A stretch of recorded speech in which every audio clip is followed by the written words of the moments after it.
Welcome to Yummy Tube! Today I will be making beer brisket. This beer brisket turned out pretty flavorful. Everyone in my family loved it.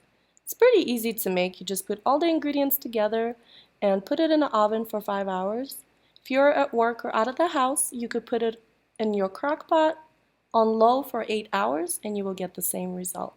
Follow the recipe.